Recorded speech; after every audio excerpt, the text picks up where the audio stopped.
welcome to Meet the Author, a program that is brought to you by Quincy Access Television and the Thomas Crane Public Library. During the show, we will highlight authors and their work.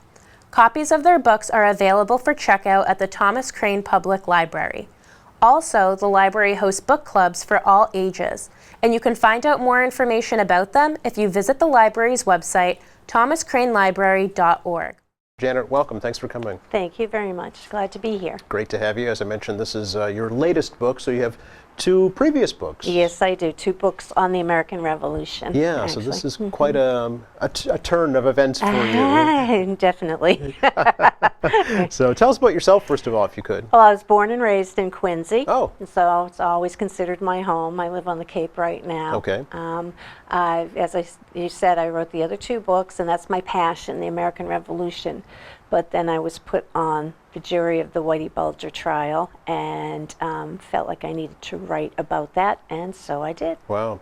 Now, talk a little bit about how the first 2 books came about, American history. So were you trained in that field? No, I'm actually a nurse by profession. Okay. But developed a passion for the American Revolution while in 3rd grade in Quincy Elementary School, and it was the teacher that inspired me to fall in love with that period of history. Okay. Yeah. Well, of course, here you are in the heart of where it all started, so how could you not be influenced by that? Yeah. Yes, exactly. Wow.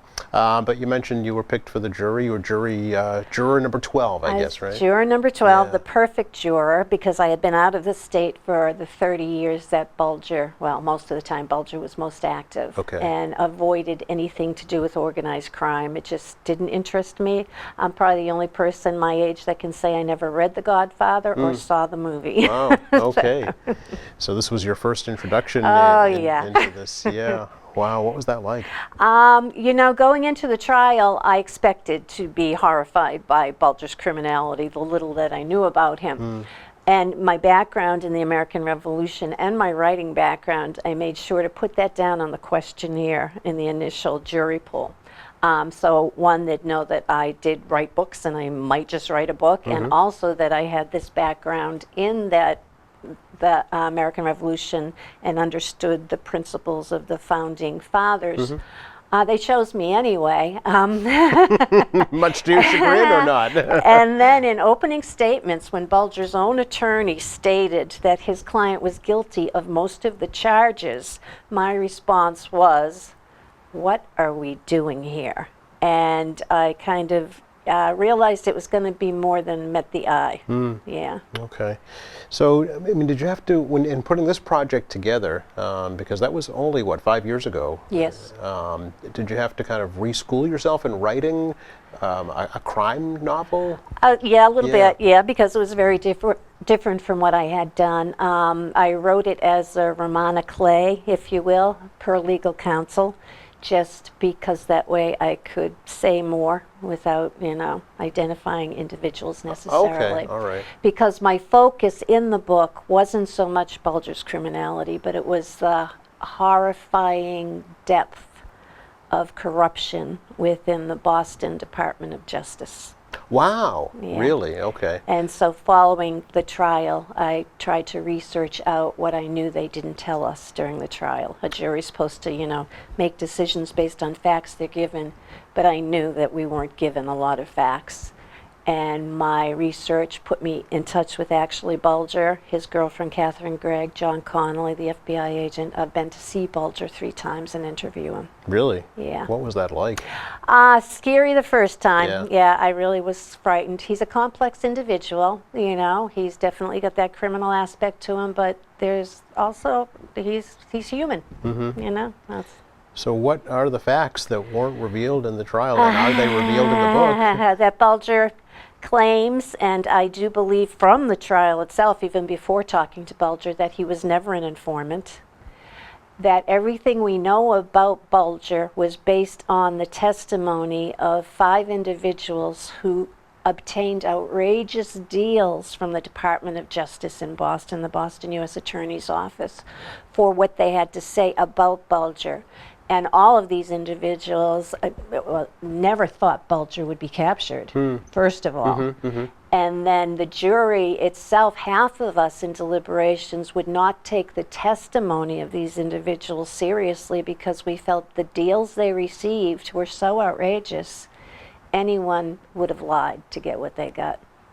So what was the motivating factor behind that, Janet? I mean, why were those secrets kept? Well, that's a good question, Yeah. and it's even deeper than I know right now, but Okay. it needs to be looked into. And how can you take in just those 5 witnesses, take 4 of them appeared in court, 1 of them did not, but wrote a book about it. But the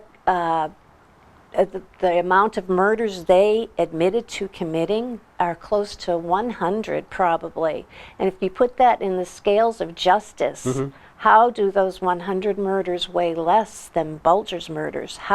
Does their combined criminality weigh less than Bulger's? So there's a reason they wanted him silenced.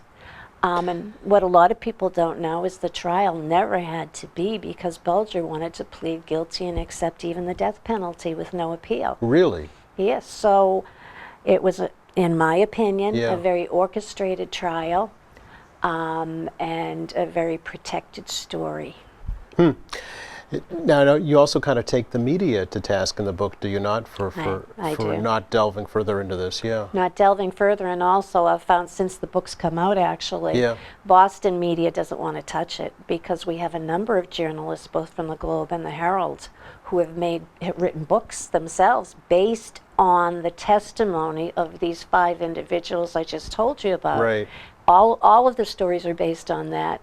None of them have talked to Bulger. None of them have corresponded with Bulger. Yep. How can you say you're a journalist putting out facts when you haven't even attempted to be in touch with that individual? Wow, this experience profoundly touched you, didn't it? It really did change my life. yeah. It really did. Did it set you on a new course? It has. Really? It has set me on. And since the book has come out, strangely enough, it's circulating within different prisons. And I'm getting letters from prisoners Yep. basically just saying thank you for writing it. And I hope that I have a juror like you in my trial. Well- One of these individuals has been in prison for 8 years without a trial. I mean, these are the things that are going on. So I'm kind of exploring maybe writing some of their stories next. Have you heard from Bulger himself about the Bulger book? has not been given the book Oh, yet. okay. No, they just haven't given him the book yet. I hear from Bulger. I just got a letter from him yesterday, so I hear from him frequently, but he still has not received the book. Oh, all right. Does Catherine he know about Gregg it? did, and another person I had sent one to. Yeah. Yeah. But does he know about the book? Oh, yes. Oh, he does. Yeah, he okay. does. I'm sure he wants to read it. I think he probably does. Yeah. How long is the book, Janet? The book is almost 400 pages, Oh, I okay. believe, yeah. And in the end, I tell the story, as I said, as a roman à clef. Which is kind of fiction, right? It's fiction, but truthful. You Yep. know, you're kind of protecting characters and I see. whatnot. And in the end, I have almost 30 pages of actual excerpts from letters from Bulger regarding different individuals. Okay. So how does the story proceed? Where does it start? Where does it go through? Where does it end? It starts with the jury pool. okay. Yes, and it ends after the trial Okay. as I'm investigating things, yeah. Okay. So this is your experience then? My Yeah. experience, yes. Are there any photographs in the book? In the book, no, No. not of the trial or Okay. anything like that, yeah. Okay. So you mentioned you're being asked by other folks to write. Is there another project in the works right now?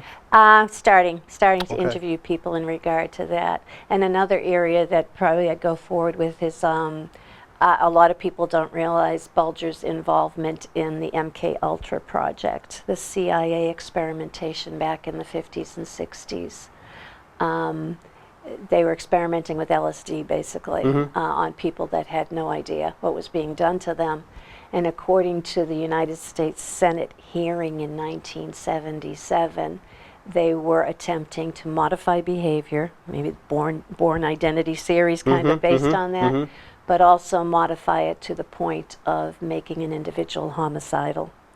When Bulger was put through this, he was 26 years old. He had never killed anybody.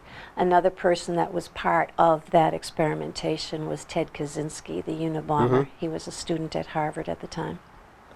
Wow. So that's another area. It's kind of taking me into. Okay. It sounds like you have a brand new future. Yeah, ahead of you. I'd rather go back to the American Revolution.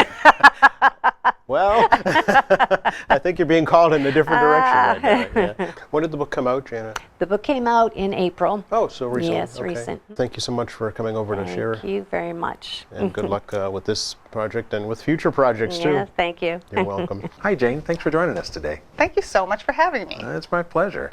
I'm so excited to. This is your very first book, The Saturday Evening Girls Club. It is, yes. So, tell us about this awesome project. How long were you writing this book for?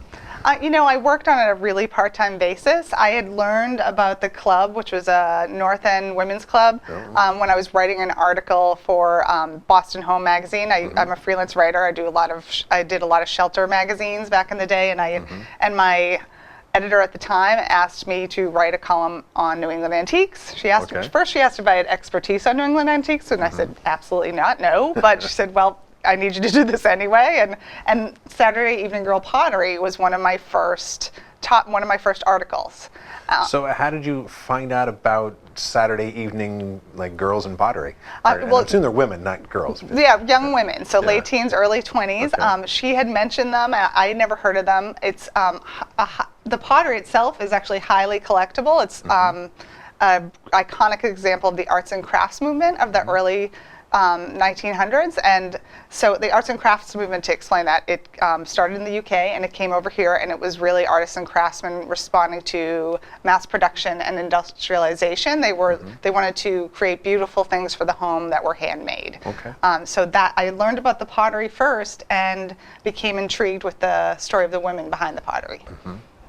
And these women then lived in Boston. They lived in the North End, I believe, from your book. Yes, they were all families from families of Jewish and Italian immigrants. Okay. And they all lived in the North End. They pulled a few girls from the West End as well, which is no longer. But yeah, they were all young immigrant women. The Saturday Evening Girls Club started actually as a book club at the library on Saturday evenings. Yeah. And Edith Grugier, who was a librarian in the North End, noticed the same women were coming back week after week and said, I think that we need to give more of an intellectual outlet and create a more formalized club for these young women. We need to do something for them, because back then, if you were intellectually curious or ambitious, there wasn't a lot for you if you were a poor immigrant girl from the North End. Yeah, there probably were not a whole lot of places where they could go to school or even have conversations that were something besides taking care of their family. Yeah, exactly. So she, with the help of Helen Starrow, who was, Starrow Drive, she was she was a wealthy philanthropist.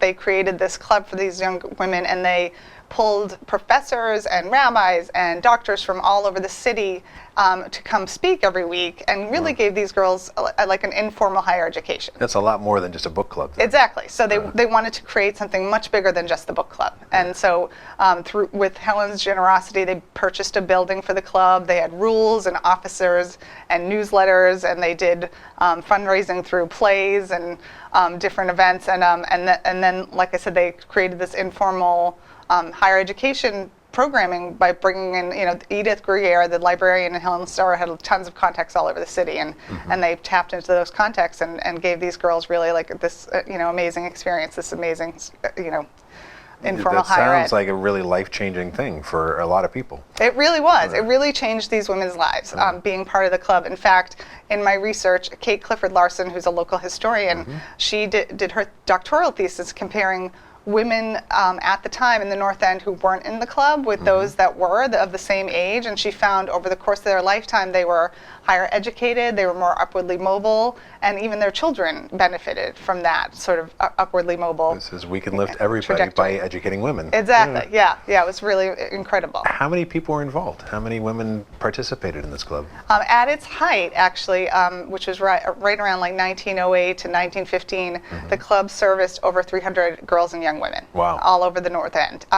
And it got to the point that the Saturday Evening Girls were really the girls who were working or just graduated from high school, but they added a club for every day of the week. So the Monday Evening Girls Club was like maybe 10 or 11-year-olds, and then every night they increased in age. Right. And another thing that was interesting at the time for early 1900s is they had the girls who were working mentor the younger girls, and to the point that they'd show up at their schools and make sure that they were going to school and getting good grades, and they'd tutor them.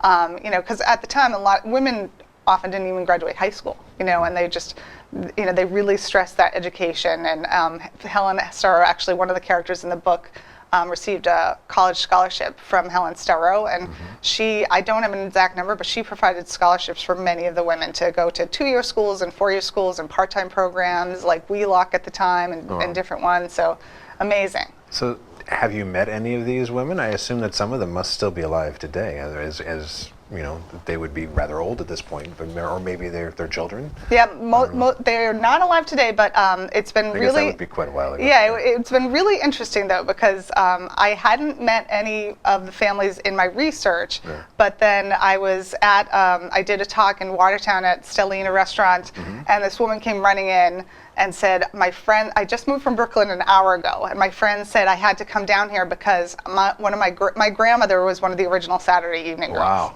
Yeah, so that was amazing. She brought really newsletters and diaries, and that was incredible. And then I've heard on social media from a couple other grandchildren of the original group. That's really cool. Which is awesome. Yeah, it's so great. Yeah. So you did this research. You found out the door was from learning about the pottery. Yes. And then you decided. Had you written fiction before? What inspired you? It sounds like you're a freelance writer, as you said, but you were, I assume, mostly writing for journals or for magazines and that kind of thing. Yeah, exactly. Those kind of gigs. Yeah. So I finished the article, and my editor was really happy. And then I was talking to my husband. I said, I'm just fascinated with the story of these women, and I'm gonna kind of pull that thread and do more research and see what I can find out. And I found out a lot about what we just discussed. And I had always dabbled in fiction. I'd always wanted to write fiction. And I said to my husband, I think this is my fiction project. I want to do this. And he was like, yeah, how hard can it be? We were both like, well, it's really hard. It's a whole different animal than writing. I've written business books and articles and all sorts of writing, but fiction is a whole different dialogue is something beast. else. I mean, so the learning curve was a lot harder than I thought, but we're lucky in this area. Grub Street Writers in Boston is a great resource for writers of all kinds. So I took some classes there. I met a critique group through them. I had my Boston magazine friends. We still have a writing group that we share pages, and it is my first book, but I got a lot of help along the way, and to get it to where it needed to be. So are there a lot of stories that you learned in your research that you just kind of made events in people's lives? The 4 main characters are fictional, and they're kind of composites of a lot of the women I heard about in my research. And then Edith Gruyere is a character in the book. She's a real person. Helen Starrow is a character in the book, also real. But I pulled in stories that I thought were interesting and entertaining and moved the narrative forward. And one of them it's straight from my research. One night, women went to Isabella Stewart Gardner's house to perform The Merchant of Venice to raise funds for the club. And Isabella Stewart Gardner was a friend of Helen Starrow. Helen was ahead of her time. She was really progressive, but a lot of her friends who were there that night were nativists. So they were anti-Semitic, anti-Catholic, and anti-immigrant. So the girls were not treated particularly well. I mean, it was generous of Isabella Stewart Gardner to do this event, but yeah, they were treated pretty poorly by the upper class women that were there that night. So that's one story that I weaved into the narrative. Wow. Yeah. I'm sure there's a lot of really interesting stories in there. That's really great. Thank you. Saw some of the reviews. You've gotten great reviews for it too. People are just raving about it. Thank you. I've been so lucky. Readers have been amazing.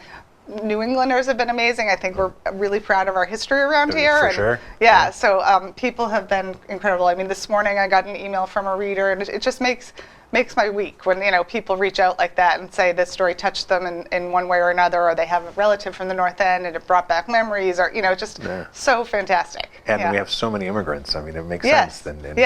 And people share their stories. My own story. My grandparents were from Ireland and Portugal, and so it was like a mixed marriage back then. And so I mean, it's really interesting hearing people's personal stories too. Yeah. I can't wait to hear more. Thank you. I can't wait to read the book too. Oh, thanks so much. Really intriguing. Hi, I'm Cindy Lavin from Thomas Crane Public Library, and I am with Anthony Sammarco, an award-winning historian and author of over 80 books about Boston. Welcome to you, Mr. Sammarco. Thank you very Such a much. treat to interview you today.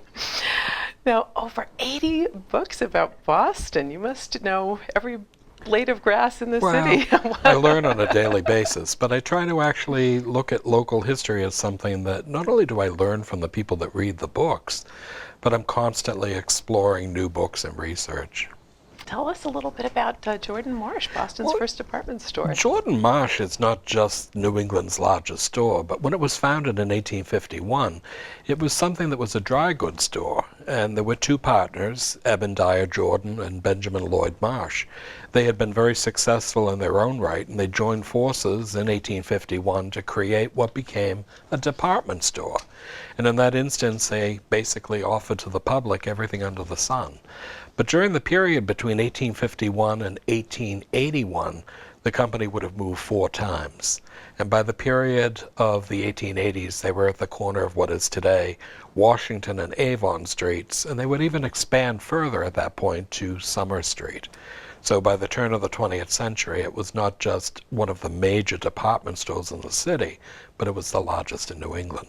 Now, what would some of the early departments in this department store have been? Would they have been similar to the type of departments that we see today? Very in our much, stores? but even more diverse than what we see today. And one of the concepts is in the book, I actually have photographs of the departments. So to give you an example about gentlemen's clothing, they would have gentlemen's daylight clothing, gentlemen's evening clothing, gentlemen's weekend clothing, gentlemen's hunting clothing, and each one of these individual departments would have anywhere from 8 to 12 clerks. But one of the surprising things was they also began to offer ready-made clothing, which was a novelty in the 19th century.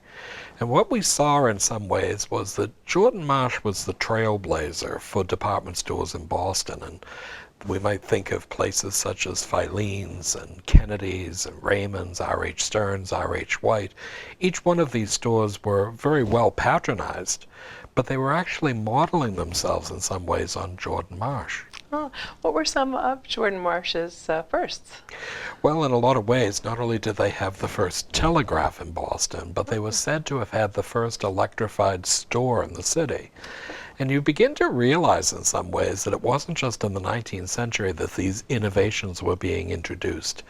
By the period of 1948, when they began their massive expansion with a new store at the corner of Chauncey and Summer Streets, not only did they have central air conditioning, electric escalators, elevators, but radiant heat sidewalks that deterred, in some ways, people at one time for shopping when there was ice or snow. But nothing could actually stick to the sidewalk. Wow, that's So fascinating. Jordan's was open 6 days a week and had every conceivable idea that was a modern invention.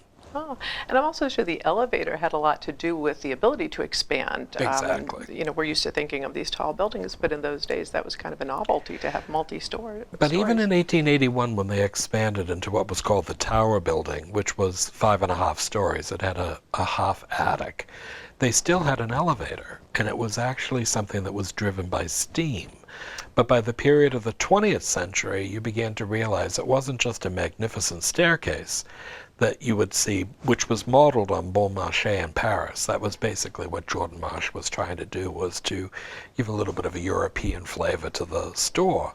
But it was also the fact that these elevators allowed not only expansion upwards, but also to allow people to, in some ways, save their energy by not using the stairs. Very good idea. Keep them shopping. More agree. energy for spending money. Now, what about the closing of Jordan Marsh? That was a sad day in 1995. Well, throughout the 1920s to the 1990s, Jordan Marsh continued to expand. In 1951, they opened their first suburban store, which was in Framingham at Shoppers World on Route 9. And during the period between 1951 and 1991, there were upwards of 11 stores throughout New England, as well as one in New York and a branch in Florida. But the problem was the company was under the auspice of Federated Department Stores. And Federated, which had a consortium of different department stores that allowed them to buy in bulk at a reduced rate and then to sell at a higher rate was a major feature and a major reason for profits, but it was also something that began to crimp Jordan Marsh. And we saw after 1962 when Edward Richardson Mitten stepped down as president of the company, and you have to realize between 1851 and 1962 there were only 5 presidents. It was something that in a lot of ways we saw Jordan's changing. And in the instance of its closing, it was basically absorbed by Macy's department store, which was the major holder of the Federated Department Store chain. Right. Now, the Jordan Marsh building played a factor in the creation of the Boston Landmarks Commission, did it not? Very much so. In the 1970s, like many other places throughout the city, not just department stores, they wanted to modernize. And one of the concepts here was that they had buildings that were cobbled together. It was said that there were over 2 acres of display space under 5 roofs. What they wanted to do was to basically replace the older parts of the buildings with new ones. And when they began to demolish the buildings themselves, people protested. And we would see a man by the name of Leslie Larson not only standing in front of the store and heckling, but he would also cut up his credit card, among others, with him. And they actually looked at it as something that not only were they destroying an architectural legacy of commercial architecture of the 19th century, but it was something you were losing the streetscape of Boston. And what it led to was the founding of what today we know of as the Boston Landmarks Commission. At that time in the 1970s, it was called the City Conservation League. And it was something in a lot of ways that made people more cognizant of buildings that should be saved. Not everything was historic, not everything was architecturally significant, but when one looked at it as a whole, it was a major feature of downtown Boston's character. Now, this may be a difficult question, but in your estimation, what role do you think Jordan Marsh may have played in Boston's entree into the conspicuous consumption of the past century? Well, one of the concepts about conspicuous consumption is this: one is actually making purchases. You can actually use cash or credit. Well, during the period between 1851 and 1883, they only accepted cash. But in 1883, Ebediah Jordan instituted what was basically known as a charged token. And a charged token was a circular disc of metal that had a number engraved on it that basically allowed a person to charge usually up to $25. Sounds ridiculous, but it was a considerable sum of money at that time. It was also the fact over 6 months it was interest-free. But after the 6th month, it was 1.5% compounded monthly, not annually. And in that instance, people could then purchase a living room set, a dining room set, carpeting, draperies. And it was something, if it was paid off within that 6-month period, it was not just the fact that you had a lovely home, but it was also something that you did interest-free. And in a lot of ways, that was conspicuous consumption, but it was also the fact you had to realize Jordan's offered everything under the sun. Not just men's, women's, and children's clothing, but household goods that would include not just china and crystal and pottery, rugs, draperies. But it was something in a lot of ways that offered in these departments, of which there were 225 departments in that one store, a wider range of things that included the largest toy land in all of New England. Ooh. Now, I must also ask about the famous blueberry muffins. Tell us about their blueberry muffins. One of the things about Jordan's that I remember, and many people must, is their bakery. And their bakery was on the ground floor of the annex, and there they had a bakery that made everything under the sun, from breads and rolls and sweet pastries, birthday cakes. But one of the things that they sold that seemed to become beloved to Bostonians was their blueberry muffins. These were not just a blueberry muffin. These were large. There was 6 to an entire box. It was larger than you could imagine. They were sweet. They were covered in crystallized sugar. And many people have tried to reproduce them. And in the book, I've actually put 2 different recipes. And in a lot of ways, I've tried many different recipes to try and recreate them. Everyone always says, well, I have the original recipe, but in a lot of ways, I think Jordan's must have used a combination of butter and lard, something we don't always use today. But in that instance, there was something that was just the most wonderful thing, and heaven forbid one would ever return home from town without a box of blueberry muffins.